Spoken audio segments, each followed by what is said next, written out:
our South by Southwest 25th anniversary year is coming up, so happy birthday South by Southwest. We're here with Ricky Van Veen from collegehumor.com. Ricky, hi, how are you? Good, how are you? I'm good, and my name is Chelsea Delaney. Have you ever been to South by Southwest before? I have. I was here 2 years ago for the first time. Okay, and were you here for College Humor? Yeah, I think I was here for a panel, like the future of the online magazine. My friend Rufus, who runs Nerve, put it on, and he organized this great group, and yeah, it was a blast. Okay. And what's your favorite South by Southwest story thus far?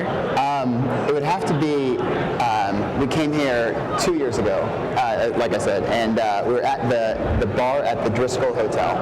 And it was a couple guys from College Humor and a couple guys, friends of ours from Facebook.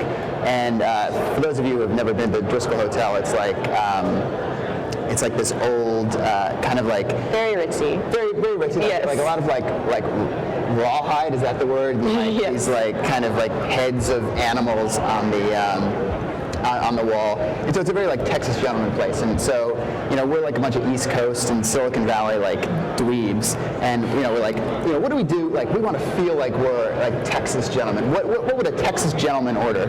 And one of the Facebook guys was like, highballs. They'd order highballs. And everybody was like, yeah, let's get some highballs. So the waitress comes over and we place our order and she writes it down. She goes back to the bar, and then she comes back, and she's like, yeah, guys, I figured this when you ordered them, but I just want to let you know, a highball is a type of glass, not an actual drink. So if you want highballs, you have to tell me what you'd like in them. And that's when we realized we were nerds. And you were. And we don't belong in Texas. You don't belong in Texas, yeah. Okay. Well, what are you looking forward to this year at South by Southwest? Definitely the food. The food. And also just kind of, you see a lot of people that, you might live in the same city as you do, but you never have an excuse to get together with them. And then here, you're just kind of like all at the same place, and you don't have to go to your day job, and you just get to hang out. I think that's the best part of the festival. Okay. And I hear you're heading a panel this year about comedy on the web. Yeah, it's called Comedy on TV and the Web. Okay. And it's with a writer from Colbert Report, right? Yes, Meredith Scardino, who I think is here somewhere. Yeah, she writes for Colbert. And let's see, we have my friend BJ Novak, who writes and produces and acts on The Office. And let's see, we have Avner Ronan, who runs Boxy TV, which I think is good to have him to give a voice to like kind of how TV and the web are combining. And then my friend Keith, who runs a site called Break.com. Okay.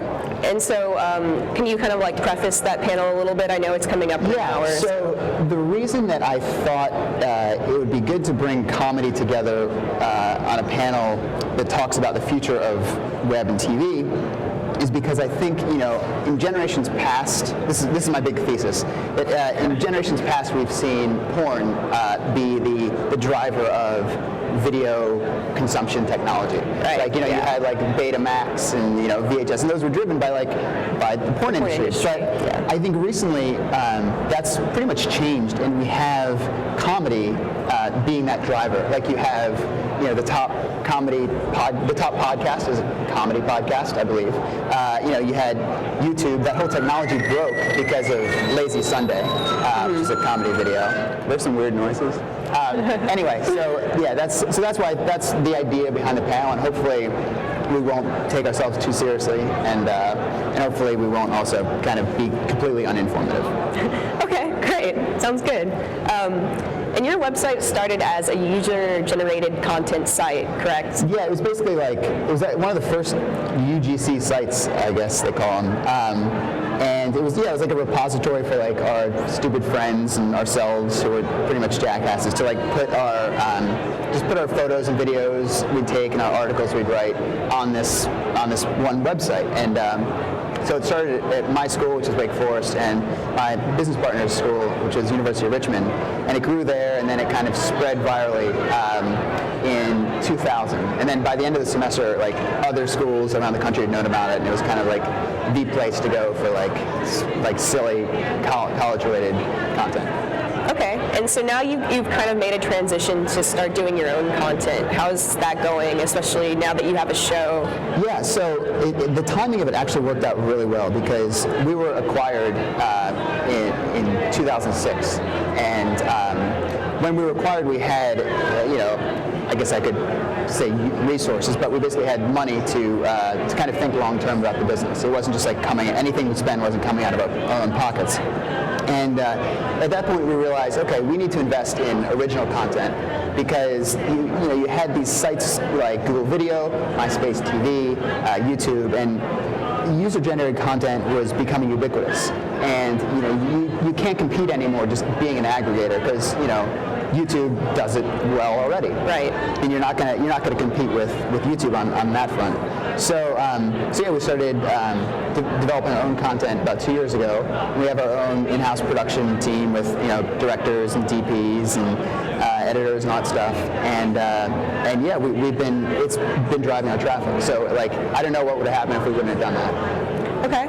And how much traffic do you typically get? I think we do 6 million uniques a month. Wow. Oh, that's good. And so what kind of business model have you developed out of this? Is it mostly just advertising? Or?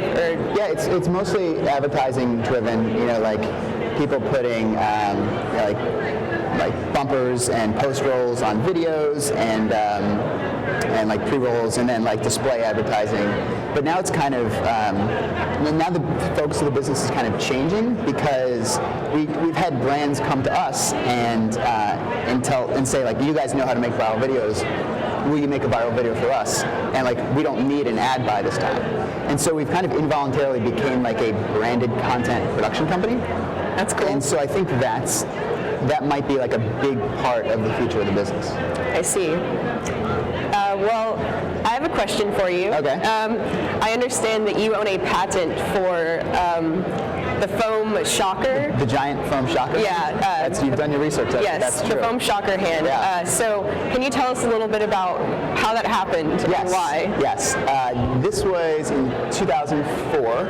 I just graduated from college, and my friends and I moved to San Diego to get the business off the ground. And I went up to LA to visit a friend and go to a Dodgers game, and there was a guy in front of us waving like his number one finger the whole game. And I guess me kind of always thinking like, how can I make a buck off something stupid? It just came to me. I was like, oh, what if that was a shocker hand? Like kids are into that. And so I was pretty sure. I was like, someone has had to have had this idea before. So I went home and went on Google and found out that no one was dumb enough to have that idea yet. So we started making them, and we got a patent for it, and it's just to see an official U.S. government document with the shocker hand on it was pretty trippy. Was that a lot of trouble to get a patent for it? No, it was we had to go to it was a weird thing. We were 22 and we had to walk into a lawyer's office and kind of try to describe this dirty hand gesture. But yeah, I mean, it's basically a novelty thing, and like any novelty thing, it wears off over time. I don't know how many we sell today, but it's probably not a lot. But at the time, we didn't have a lot of advertisers because we were just starting, just getting off the ground. So we sold that, and I would put them in the bag and take them to the post office myself, and it kind of got us through the early stages of the site.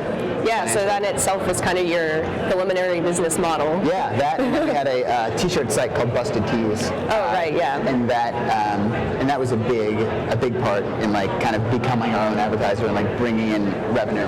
Okay. And you've said in the past that your site is mostly male-oriented, but I also noticed that there's lots of hot chicks on your site. So hot chicks are male-oriented. Yeah. Well, I mean, do hot chicks and males come to your site, or is it just males? No, I don't think hot chicks come to see other hot chicks. Okay. But we do this annual contest called America's Hottest College Girl, and where the 64 hottest college girls in America.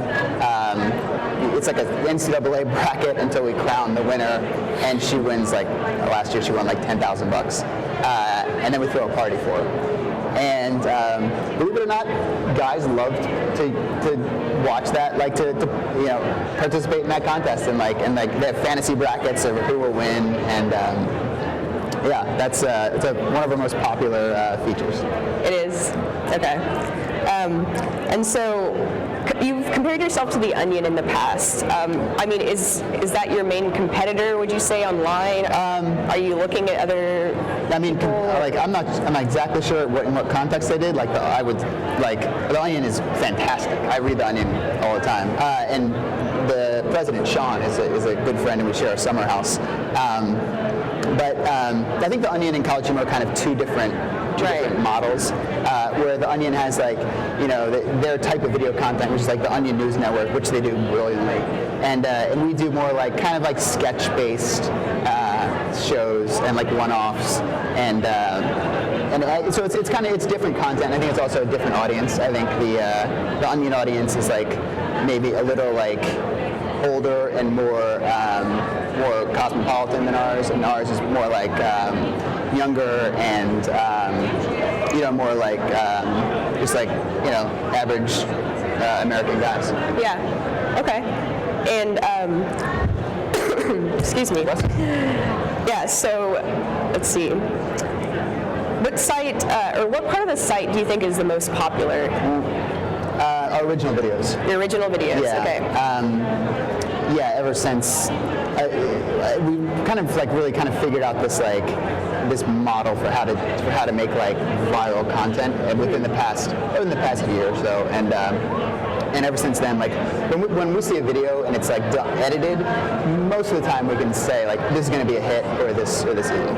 Yeah, I saw the one with where Streeter punked Amir at the basketball game. That might be our biggest video we've ever done. Really? Yeah. Yeah, it was a pretty good one. Yeah, I liked it. And Amir's looking to get him back. He has some ideas, but I don't know if they're legal. So we'll see. So we have something to look forward to. Yeah. Okay, cool. And so now you have a show on MTV. Mm-hmm. How is that going? It's in its first season. It's going good. It was very weird to do because we've never acted or written a TV show before, and so it was like all the actors and all the writers are just first-time people. Mm-hmm. So we've aired 5 episodes so far. We've been pleased with the ratings. It's so weird, like watching ratings, because they'll go like up and down, and you have no idea like why. Whereas like with web traffic, you know exactly like who's coming, like where they came from, right? Everything. So it's been different, like adjusting to that, to like live and die by like one number once a week. But yeah, we're really proud of the show, and the season finale is this Sunday at 9:30, 8:30 Central. Awesome. So on MTV. Tune in on MTV. Okay. And what do you see happening with the show in the future? Do you think you'll continue it on, and then? Yeah, if we're fortunate enough to do more seasons, then yeah, we'll do as many as possible. I think by the last episode we filmed, it wasn't the last episode that's going to air, but it was the morning after the party episode. And I think by that one, we really like kind of found our groove as actors and writers, and kind of knowing how to shoot. And before that, we were just kind of figuring it out. But so I think if we did a second season, it would be a lot better than the first. Even though I'm very proud of the first, obviously. And are you going to still keep more focus on the web than? Yeah, I mean, it's hard not to lose sight of your core business when you're doing something like a TV show. It's weird, like we'll have like a million viewers view the TV show, but 6 million on the web. But because it's TV, people like there's this weird thing where people are just so much more excited about it. Yeah. And so yeah, that's been a challenge, like focusing on what actually makes us money and drives our business at its core, which is the website. But I think everyone on the editorial team is managed well so far. Well, good luck, and thank you for talking with us. Oh, no problem.